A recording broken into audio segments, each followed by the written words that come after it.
everybody. Good afternoon, or whatever time of day or night it is for those who are watching the recording. Thank you for coming to our talk over comprehensive exams. We will have three presenters that will cover the three different psychology programs and what their comprehensive exams consist of. We will have Dr. Curt Carlson covering the educational psych PhD program comps. Dr. DeMarquis Hayes will be covering school psychology, and Dr. Stephen Ball will be talking about the comps for the applied psychology program. Unfortunately, the person that we had scheduled to present over the counseling comps was unable to attend today. However, I do have a little bit of information that was provided about the counseling comps.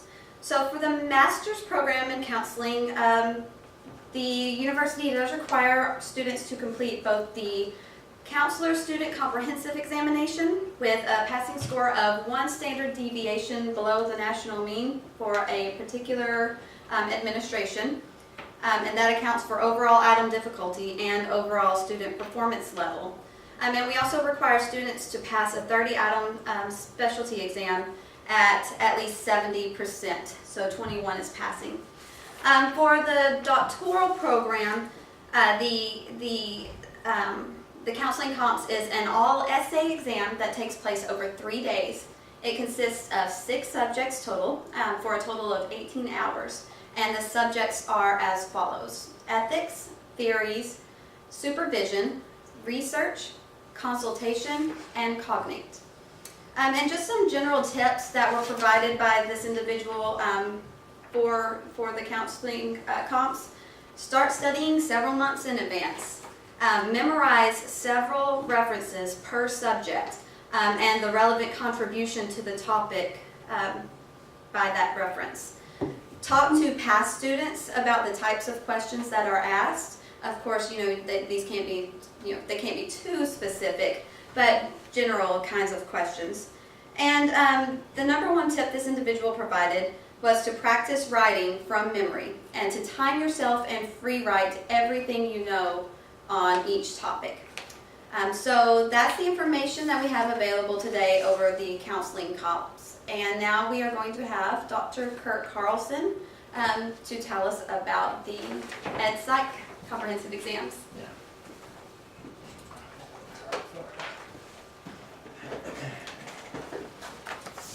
All right, thank you, Jessica. So I'm happy to talk today about the Educational Psychology Doctoral Comprehensive Exams. These also apply, as you'll see, to the master's program as well, the General Psychology Master's Program. It's sort of a component of the overall doctoral program. Not very many people do the Terminal General Psych Masters, but you'll see I'll refer to that a little bit here. So there are 4 written sections and 1 oral comprehensive exam as well. And I'll be going through each one of these sections in turn. Okay, well, first off, what's the overall purpose of these written comps, right? To determine whether or not a student has learned the core material from the program and can importantly apply this knowledge, okay, in the form of essay questions. And I meant for these bullet points to come up one at a time, but they're all up here, so I'll just sit through them here. So, overall nature of the written comps. Each one is tied to a particular course or series of courses. It can be taken in any order. Okay, so there are 4 overall that you need to pass written comps for the doctoral, for the PhD. But you don't have to take all 4 at once. Okay, you can take. In fact, it's kind of recommended that you space them out a little bit. Okay, spread them out. Take each after the respective course or courses have been completed, so that knowledge is fresh in your head. You need to pass any 2 of the 4, any of the 2, in order to get your thesis done. It's fine to take 518 concurrently with coursework and working on comprehensive exams, but in order to get the thesis done, you have to have ultimately passed 2 of those 4. Okay. You need to pass all 4 and the oral comprehensive exam as well before you can take 718 dissertation hours, which I'll address a little bit more later on. Each section involves several, usually 6 essay questions, so these are the written comps, and you pick 3 out of 6 to answer. Okay, so general tips for passing the written comprehensive exams before I get into each of the 4 sections individually. Being that you get to pick 3 out of 6 questions, your answers to those 3 really should be on point, okay? One of the biggest pet peeves for graders is when a student just writes a lot, showing that they study a lot of material without really answering the question directly, okay? Yeah, important to be concise, cite relevant sources as well. Some of the 4 sections, it's a bit more important than others to cite sources, as I'll point out a bit later on. But just to give you an example, for the research methods and statistics comprehensive exam, not as important to cite the literature. Okay. So for citations, just in general, it's most important to know the big names, okay? The big contributors to the field, being able to, if you miss a year here or there, not the end of the world. Some students really get hung up on remembering the exact year when a particular paper came out. I've never seen a grader really fail someone based on missing a year. It's very important to associate the correct names with the correct theories or contributions, okay? Okay, so in no particular order, here are the 4 written sections of comps. So first, cognition and learning, or learning and cognition, based primarily on material covered in Sci 620, that's the cognitive psychology course. But it's important to become familiar with areas your 620 instructor might not have had time to get into in that one semester. The comp study guide that we have, which you can contact me for whenever you want, lists off the various topics you need to know for this comp. Essentially, you need to become intimately familiar with topics covered in a good undergraduate cognitive textbook, okay? Which is easier said than done, so allow plenty of time to study, of course. Historically, this is the most difficult section, okay, for whatever reason, based on passing rates. Next, we have cognition and instruction, based on the educational component of the EdSci program. It addresses content primarily from Psychology 625. The study guide provides detailed information about what to study for this comp. This is the comp most directly tied to course material. Okay, if you study for it like you would a comprehensive final exam in 625, probably going to do well. Okay. Next, history of psychology and ethics. Okay, sometimes when people hear me say it, they think it's history of psychology and history of ethics. No, it's not really history of ethics, although that's a component of it. So let me get into it here. Okay, so the history component based primarily on Psychology 509. Okay, that's the history of psych course. Ethics component based primarily on that CITI training. You can learn about the history of ethics and the nature of research ethics from other sources, but that's a very good one. You have to pass the various modules of CITI training for IRB anyway, so you just need to learn about research ethics. Next, statistics and research methodology. Okay, this is the comprehensive exam based on more courses than the others. 695, which is research methods. 612, which is intro stats or equivalent. Other departments offer it in other forms.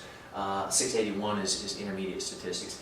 Those are the basic level, what are called doctoral tools courses. Okay, but you can also take some more advanced quantitative courses from this department, like 610, non-parametric, 670, advanced tests and measures, 671 multivariate, which would come in handy for the written comp, but is not, these are not, strictly speaking, required. You might see a non-parametric question, but you pick 3 out of 6. You don't have to answer it necessarily. Usually the last comp to take because, you have to take more courses for it. Okay. No calculations or computer software required. I often get asked this question, if you have to have access to SPSS to do this comprehensive exam. No, you don't. It's still essays, okay? It's still conceptual questions primarily, but application questions, not application in the sense of running programs in SPSS, or doing formulas, although I should say some basic formulas are important to know. I mean, how to calculate a standard deviation would be, in a z-score, for example, some really basic stuff like that would be helpful for some of these questions. Okay, but beyond that, you don't have to be able to conduct a t-test or an f-test, something like that. Okay, finally, the oral exam, a thorough literature review is what this is. Summarizing the broad area of psychology in which you will consider yourself to be an expert. Okay, covers much more than a typical lit review in a thesis or dissertation. Okay, a lot of people think that, oh, this is just going to be the intro for my dissertation. It's broader than that. Okay, hard to give you a page number, but 20, 25 pages, something like that, okay? Lots of references. I mean, this is supposed to be a broad area in which you want to achieve expert status, okay? This oral comp is taken after all the written comps are done, okay? So you've already laid that foundation of the core material, which will help you understand the literature here. You send your paper to your dissertation committee, so this is the first meeting of your dissertation committee. Sent to them a couple weeks in advance, just like you would a thesis or a dissertation, okay? Of the oral presentation. Then you get together and your committee, basically you get a little PowerPoint presentation summarizing your lit review paper, 20 minutes or so. But your committee, of course, can ask you questions, okay? And really assess whether or not you're an expert in this area, okay? In a sense, determine whether or not you're ready to conduct a dissertation. But also, are you an expert in this area? Can you intelligently speak about the area? Can you answer questions on your feet? Okay, that's the general idea. Once all that is done, you can finally apply to the graduate school to become a doctoral candidate, okay? And if accepted, then you can start taking the 718 and have those hours actually count on your degree plan. So you should be primarily done with coursework at that point. If you have a couple of cognate or minor courses left, not a big deal. The grad school won't prevent you from being a candidate in that case, but you should have the majority of your coursework done. I mean, you kind of have to in order to take the written comps anyway. And that's all I have. Jessica, do you have a question? I do have a quick question. When you talk about for the oral comps, when you say the area of psychology in which you consider yourself to be an expert, how broad or narrow are you talking about when you say area? Yeah. Do you mean like cognitive psych in general, or That would be memory, too broad. Yeah. or a That would also be specific too type broad. of memory? Right, so that's a great question. You know, it's going to depend on each individual's area. It should be broader than a dissertation topic, because a dissertation topic by its very nature needs to be limited enough to conduct a single study or maybe a series of studies that can be tied together and create a story. So that's pretty limited, but something broader than that, but not as broad. I mean, this is something that your research advisor is going to help you determine, okay? It's usually, I would define it as maybe a line of research, and you can get out of graduate school having established multiple lines of research, multiple publications along each line. But a line of research should be from a given area of the literature, you know, something that would have at least dozens of papers, if not hundreds. Is there any way you could tell us a few subjects that have been the topic of oral comps in the past? Oh yeah, let's see. In this program? I can give an example. So I had a student, Dawn Weatherford, who did her oral comp on verbalization, elements of verbalizing, describing what a face looks like, and effects on memory. So she had to cover some aspects of the face processing literature, which is fairly broad, but only certain aspects of it, and how those overlap with the verbalization literature, the memory literature, the perception literature. So you can imagine a series of Venn diagrams, if you will, and where they overlap could be, you know, for somewhat disparate literatures, but where they overlap can be your focus for the oral comp. That was well That said. makes sense. That Maybe you can clarified. picture that, yeah. Okay. I'm scared. All right. Yay. All right, thank you, Dr. Carlson. Sure.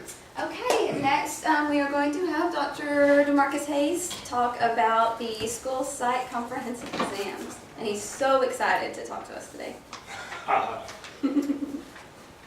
Looking right at the camera. And All you, right. can, you can paste from computer I to can door. paste.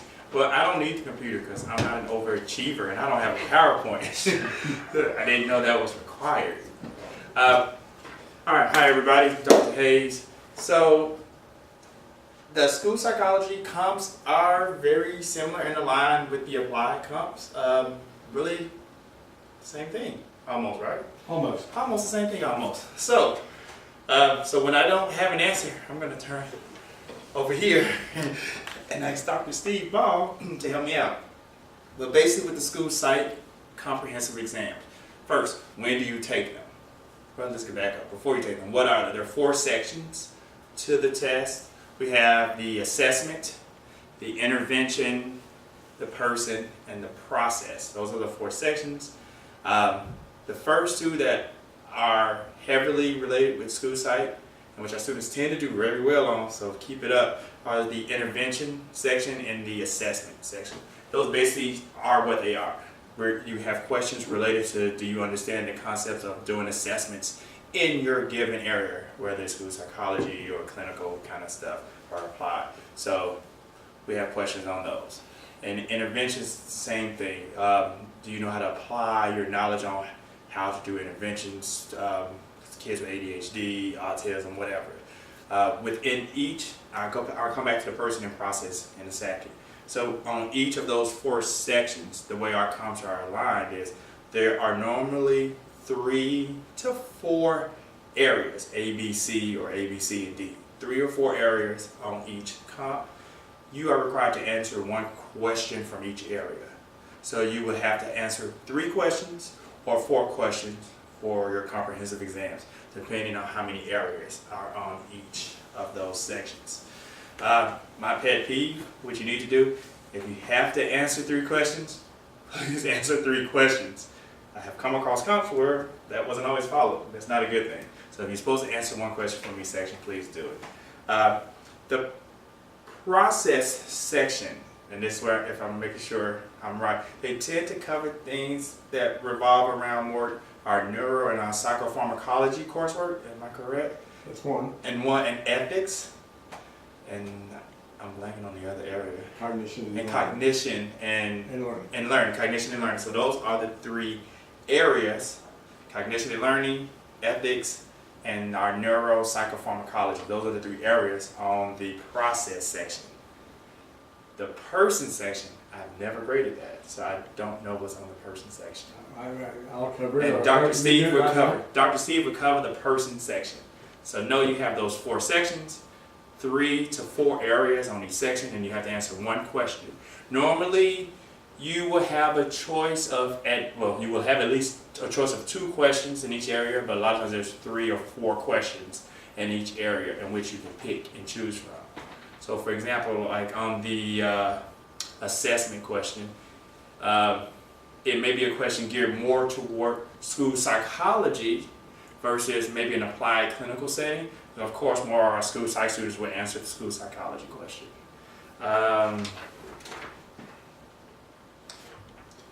When can you take them? We normally have comp exams during fall, spring, and summer offerings. I think fall is normally like in October-ish. Spring is in March? February, and summer, June, I think. Is it June? Around sometime in June. So around October, February, June are when the comps are offered. The way our comps are different from the doctoral comps. There's a 2-day testing essays, a half day for each section. So the first day you'll do assessment, 8 to 4. Take a break, you come back 1 to 4 to do the second half of this. The second half of, say, intervention would be next. Then on another day you have person and process, somewhere along it. Now students don't always take all 4 comps at the same time. You can spread it out a little bit if you're a little nervous, say 1 in the fall and then the other 2 in the spring. The only problem with our students in school psychology, you have to pass all 4 sections before you're allowed to go on your internship. If you do not pass all 4 sections, you will be denied the opportunity to go on internship because you have not passed your comprehensive exams. With that being said, it's highly advised strongly that you don't wait till your very last semester to take all your comps prior to wanting to go on internship, because if you fail 1 section or multiple sections, you won't have a chance to retake the test. So at least a year in advance is what I would say. So if you're a student and you're going on internship the fall of, next year, fall of 2015, you would have at least started taking your comps the fall of 2014 to give yourself a full year, and that'll give you 3 chances. Now you don't always get 3 chances. You get 2 chances automatically. The 3rd time you can appeal to retake the test the 3rd time.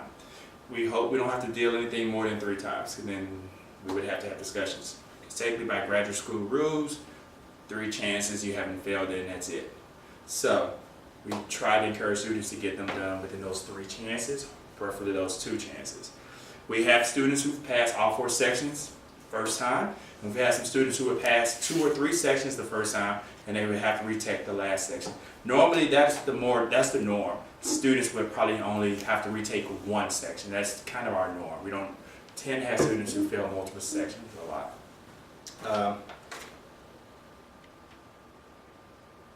So with that being said, I'm trying to think if there's anything else I left out with the comps.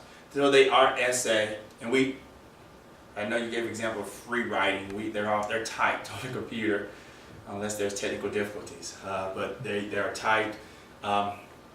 Study guides. Dr. Schrader, the chair of the department and head of the school site program, she does give out a reading guide or a reading list to students to just refresh their memories of what I should cover. Be careful with those unofficial study guides that tend to float around from graduate student to graduate student. That's why they're called unofficial, because they may be older. Questions are routinely updated. I think we just recently updated several questions. So the material and classes evolve. Like I teach a lot of the assessment classes, so we talk about cross-battery assessment. We talk about the CHC theory. And so if you took your class 4 years ago when you just haven't taken comps, you probably didn't get exposed to that information, and that would be a difficult comprehensive exam for you to take. So the best thing to do is to take the comp exams relatively soon after you finish the coursework, if you stay on a regular schedule of taking your courses. If you're trying to get out of the program in a 3 or 4 year period, that would be the best. If you've been in the program for several years because you were inactive as a student, comprehensive exams can become more difficult because materials change. And I think that's about it. I don't know if I left that. You gotta leave me something. I gotta leave you something. So that's school psych in a nutshell. If you do have questions, you can contact Dr. Jennifer Schrader or myself, Dr. DeMarquis Hayes, and we'll be happy to discuss them with you. Thank you. All right, thank you, Dr. Hayes. All right, last but certainly not least, Dr. Steve Ball will be discussing the comprehensive exams for our applied psychology program. And relatively unprepared in many respects.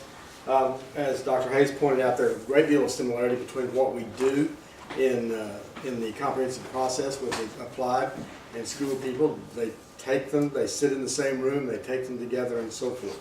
And at the same time, because of the somewhat different focus that each of those programs has, we build into the comps options that are more suited to one program or the other, that sort of thing.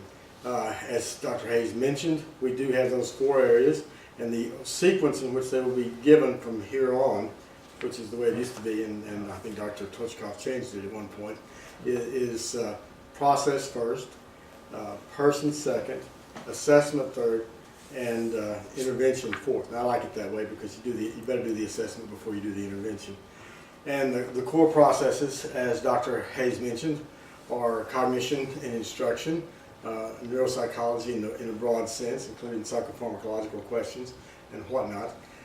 People do not have to take the psychopharmacology course, so the questions that are on there will also be complemented with, well, actually, school psych people have to take the psychopharmacology course, so we have to have some questions there, and they do that in lieu of the basic neuropsychology course, and we have to have some questions there because the applied people don't take, a lot of them don't take the psychopharmacology course, and that sort of thing. The third area, of course, is ethics, and although we do recommend the CITI training as part of that, at the same time, clinical issues in school settings and in the larger clinical sense do require a little bit different focus than we find there. So the questions may entail research questions, research ethics questions. They may also entail general ethical considerations for clinical nature, and very often they involve actual sort of scenarios in which when there's an ethical conflict, there's an ethical conflict. That is, 2 or more ethical principles are in conflict with one another and governing our behavior, and we, in evaluating those, want to determine that you have a way of thinking about and making decisions regarding those ethical issues. The one thing that Dr. Hayes didn't mention was what's on the person exam. The person exam is, it includes 4 sections. Oh, yeah, I'll do that at the end. The 4 sections are abnormal psychology, developmental psychology, social psychology, and personality. And we try to structure each of those areas to, since these are also kind of core courses, some of the questions should be answerable by either school psych or applied psych people, but some of the example material that they're working with may be distributed differently for the 2 different groups. In almost every instance, certainly on those first 2 comprehensive exams, which are given on the first day in that order, you will have choices to answer those questions. There's no, they come in, as Dr. Hayes mentioned, a block of questions, and there usually are 2 or 3 questions in each one, and you have to answer one from each of those areas. We do it that way so that you don't just answer all 3 ethics questions or all 3 whatever it may be, to make sure that you have some knowledge in those areas, but at the same time we give you choice. Now there are 2 places where we don't give you choice, and and I say we, I made that decision, and nobody's hassled me about it at this point, and that is whenever there is a particular, for example, on the assessment comprehensive examination, one block has only 1 question in it. Right now it has to do with your strategy for using CHC theory and cross-battery assessment. And the reason for that is because that is, 1, so important right now for both school psych people and applied psych people, and 2, because it is something that people don't know very well. When it looks like everybody's got it down, then that won't be a mandatory kind of question, but it is right now. And the second area where there's a mandatory kind of question lies in the intervention section, and this is pretty general, in which we invite the student, school psych person, applied psych person, to provide his or her basic approach to an intervention, either a general intervention strategy or a specific intervention strategy with respect to a particular kind of difficulty that a person might be having and whatnot. Otherwise, then, you always will have a choice in those things. The assessment questions do tend to involve such things as standard testing procedures. They invite you to talk about the business of using an interview, maybe a mental status exam. Mental status exams are not things that school psychologists do per se, or you do it. So in that case, there'll always be a parallel and that sort of thing. There are questions about what a batch of data means and so forth, how you would interpret that data and so forth. Obviously, if you think about it, assessment is so inextricably linked with intervention that sometimes you have, in the assessment section, you find yourself leaping from a mass of data into what needs to be done about those data. And then in the other sense, you, in an intervention question, you may have a pile of data given to you, and you have to do a little bit of covert assessment before you can legitimately answer the question. I think that's about all I have to say. I want those comps to be 3 hours long. We continue to struggle because you guys have 4-hour-long comps and that sort of thing. And maybe that's just because I don't want to be here at 8. But for the most part, and this is a realistic piece for you too, the student, almost no student takes more than 3 hours to complete these comprehensive exams. I would encourage you to think about taking a little bit longer, because sometimes the very cursory answer is so superficial that it's very difficult for harsh readers like Dr. Hayes and me to approve it, to say it's valid, it's a pass, and that sort of thing. When you get ready to take comprehensive exams, you should in both programs, I think, contact Aletha Poe in the office. She's wonderful at giving you the structure. She's very helpful for me, and she should be very helpful for you. If you are in the applied program, we saw the applied people have gone somewhere else by now except me, so the imperial we want you to take all 4 of them the first time. And the reason for that, in part, is associated with institutional effectiveness considerations in SACS accreditation. One of our goals is to get a high percentage of first-time passing for all 4 comprehensive exams. The reality is, unlike the school site program, some of our people don't pass 3 out of the 4, but 1 out of the 4 comprehensive exams.